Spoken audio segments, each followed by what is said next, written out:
The US military is not limiting its efforts to interdict Iranian vessels to the Middle East.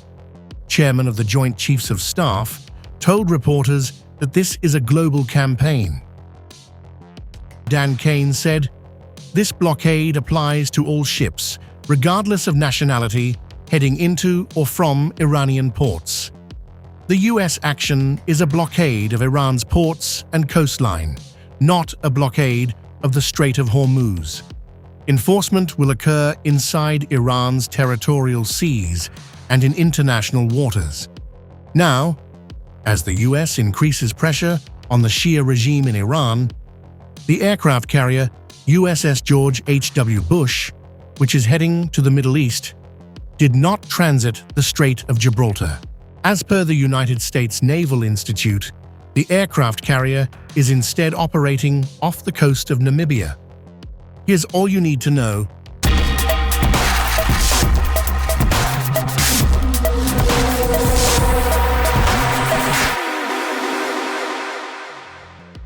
The US is keeping a tab on Yemen's Houthi rebels, a key part of Iran's armed proxy network, often dubbed the Axis of Resistance.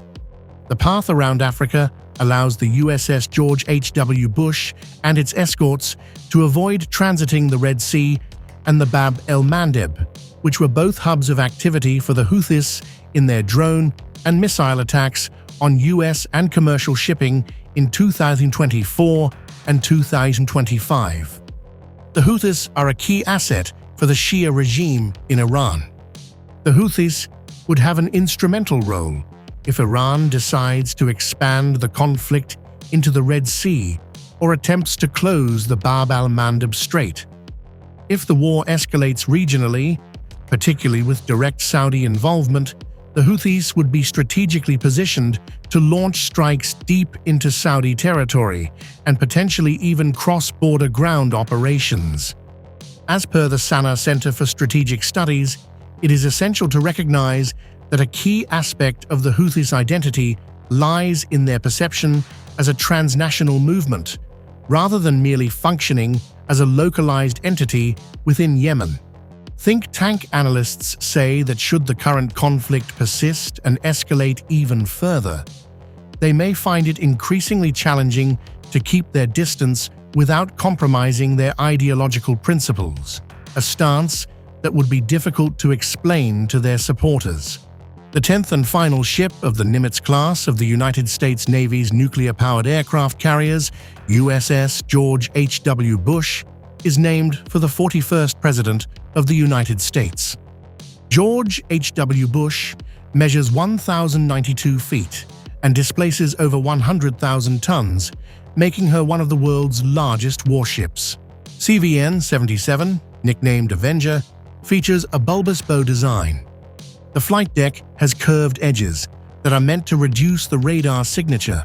As with other Nimitz-class carriers, USS George H.W. Bush is a floating airport, home to a crew of thousands of sailors and Marines. She can typically carry up to 56 fixed-wing aircraft, as well as up to 15 rotary aircraft. With steam catapults and arrestor wires, the carrier can launch and recover aircraft rapidly and simultaneously. The carrier can launch aircraft at a rate of 1 every 20 seconds.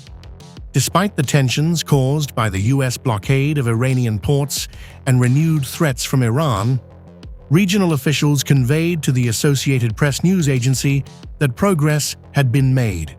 They indicated that the United States and Iran had reached an in-principle agreement to extend the ceasefire, thereby facilitating further diplomatic efforts.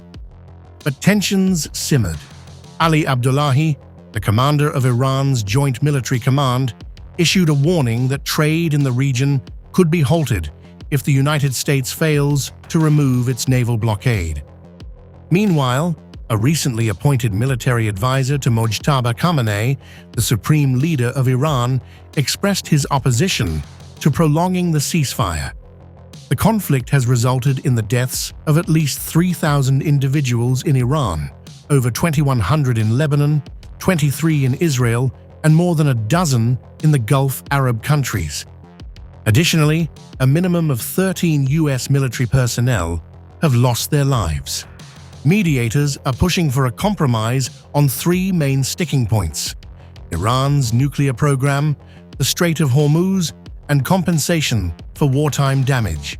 Since the war began, Iran has curtailed maritime traffic through the strait, through which a fifth of global oil transited in peacetime.